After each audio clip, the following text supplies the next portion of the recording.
Hello and welcome to Northwoods Renaissance. It looks like we've got a hostage situation on our hands here.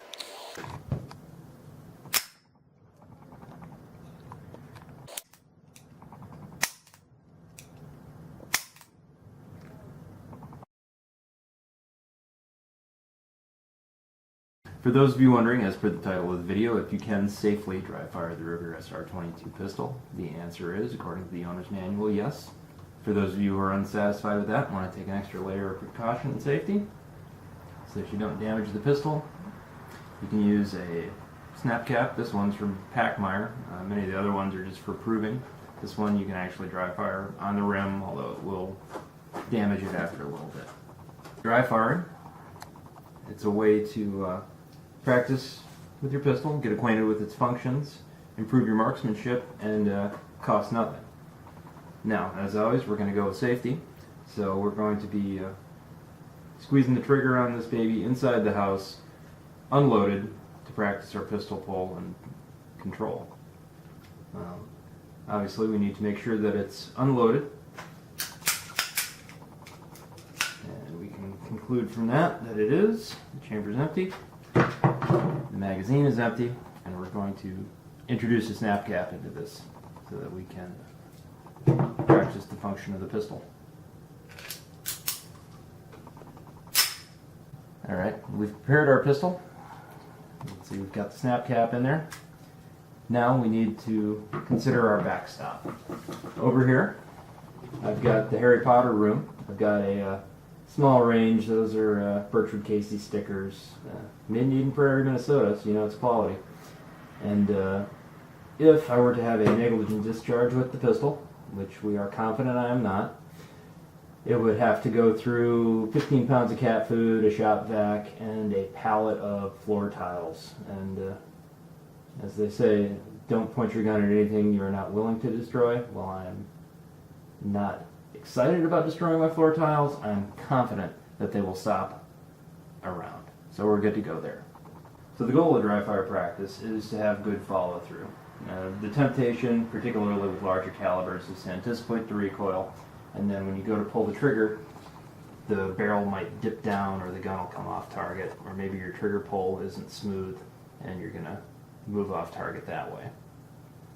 So what we want to do, and we'll use a laser for illustration here, is to hold it on target as steadily as possible and squeeze the trigger, and hopefully, if you did your part, it will stay on the target from, that wasn't a great one, from the entire trigger squeeze execution. There we go, there was a good one.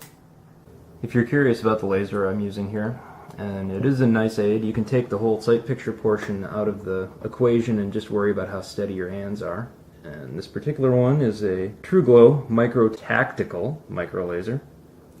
And I got it off Amazon for $96.80, and that's for the green model. And then if you want to go with the red instead, they're way cheaper at $59.49.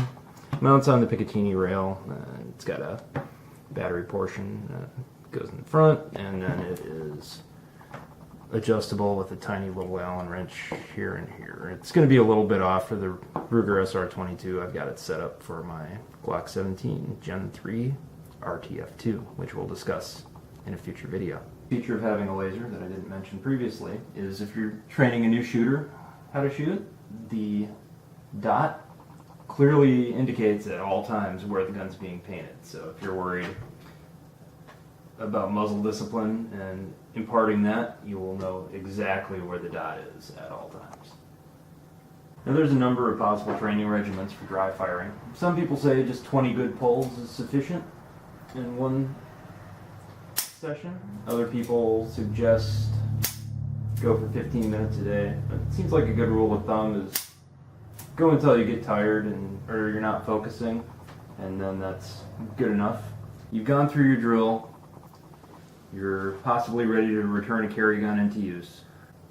You need to be very, very careful that you don't get distracted and then try one more pull. Many guys recommend saying out loud to yourself, I am now done dry firing. So with that, we will remove the magazine, eject the snap cap.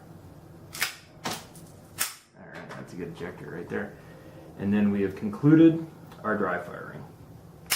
In addition to the benefits of being a better shot, you also get an opportunity to become familiar with all the manipulations of your trigger, operating safety, slide release laser if you have one, single to double action on this particular model. And gonna load this thing up one more time with snap cap. As you can see, it's clear.